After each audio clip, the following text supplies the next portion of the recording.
నేను Jubilee hills నియోజకవర్గం ఇక్కడ కృష్ణానగర్ ఏరియా పర్యటిస్తున్నాను. షాకింగ్.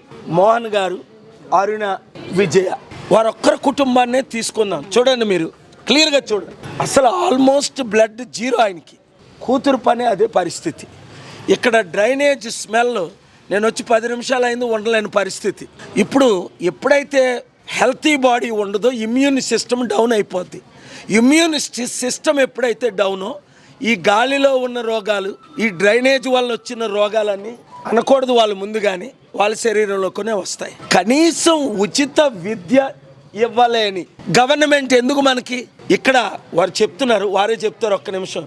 ఇంతకుముందు ఎవరో ఒక ఎమ్మెల్యే గారు వచ్చారు, చెప్పండి మీరు ఎవరు వచ్చారు? గోపీనాథ్ గారు వచ్చినప్పుడు 2 సార్లు అడిగాం. వాటిలో ఎలక్షన్ కాన్వర్స్కి వచ్చారు. సార్ మాకు ఈ సమస్య పరిష్కరించండి. టీడీపీలో ఉన్నప్పుడు మీరు టీడీపీలో ఉన్నప్పుడు మీకు ఓటేసాం, ఇప్పుడు కూడా మీకు ఓటేస్తాం. ఈ సమస్యను పరిష్కరించండి అంటే ఆయన చెప్పారు, ఈ సమస్య చిన్నది కాదబ్బాయి, గవర్నమెంట్ పూనుకోవాలి, ఆలోచించి చేస్తామన్నారు. అయితే ఇప్పుడైతే 2-3 రోజులు బట్టి గవర్నమెంట్ కొంచెం వచ్చి చేస్తుంది పనులు. ఇప్పుడు ప్రజెంట్గా ఒక వారం రోజుల నుంచి క్లీన్ చేస్తున్నారు. డ్రైనేజీ అంతా ఇక్కడ క్లీన్ చేయడం కాదు ముఖ్యం, ఇక్కడ ఇప్పుడు క్లీన్ చేయడం మనం చూస్తున్నాం. ఈ డ్రైనేజీని సిస్టమ్ని మనం రిజాల్వ్ చెయ్యాలి అంటే నేను క్లియర్గా చెప్పాను. ఇప్పుడు శాశ్వత పరిష్కారం లేకపోతే ఇక్కడ ఉన్న లక్షల మందికి అన్ని రోగాలు వస్తాయి. అందుకనే కరోనా వచ్చినప్పుడు హెల్తీ వాళ్ళందరూ బ్రతుకున్నారు, హెల్త్ లేని వాళ్ళందరూ చనిపోయారు. హెల్త్ ఈజ్ ద వెల్త్ అని. కనుక ఉచిత విద్య, ఉచిత వైద్యం. నేను ఇక్కడ పోటీ చేస్తున్నానని చెప్పలే, వారే అంటున్నారు మీరు పోటీ చేస్తే బాగుంటుంది, మేము గెలిపించుకుంటామని. ఇక్కడ తూతూ మంత్రంగా చేస్తున్నారు సార్, తూతూ మంత్రంగా చేస్తున్నారు. మళ్ళీ వర్షాలు వస్తే మళ్ళీ మామూలే. ఇక్కడ శ్రీనివాస్ గారు జూనియర్ ఎన్టీఆర్ ఆర్టిస్ట్ అట్. ఇప్పుడు ఆయన చెప్పుకోలే, పక్కనున్న వాళ్ళు చెప్తున్న మేకప్ ఆర్టిస్ట్ అట్. ఆయనే అదే అంటున్నారు. సార్ ఇక్కడ శాశ్వత పరిష్కారాలు లేవు. ఇది ఎప్పటి నుంచి? అనేక సంవత్సరాల నుంచి. లాంగ్ టర్మ్ అండి, లాంగ్ టర్మ్ ఇదే ప్రాబ్లం.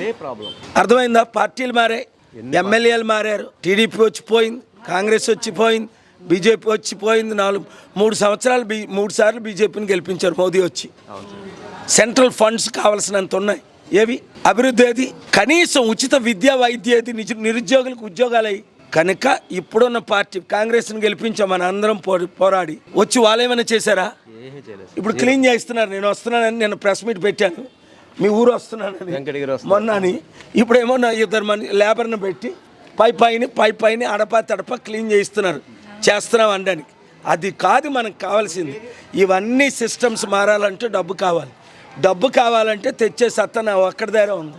నా ఎఫ్సిఆర్ఎల్ ఓపెన్ చేయరు, నా ఫ్రోజన్ ఫండ్స్ ఓపెన్ చేయరు, నాకు పర్మిషన్స్ ఇవ్వరు, మీరు చెయ్యరు, నన్ను చెయ్యనివ్వరు. కనుక ఈ కుటుంబ, కుల, అవినీతి, మత పార్టీలు ఏమున్నాయో బీజేపీ 4 సార్లు గెలిచారు వాజ్పేయితో టైంలో.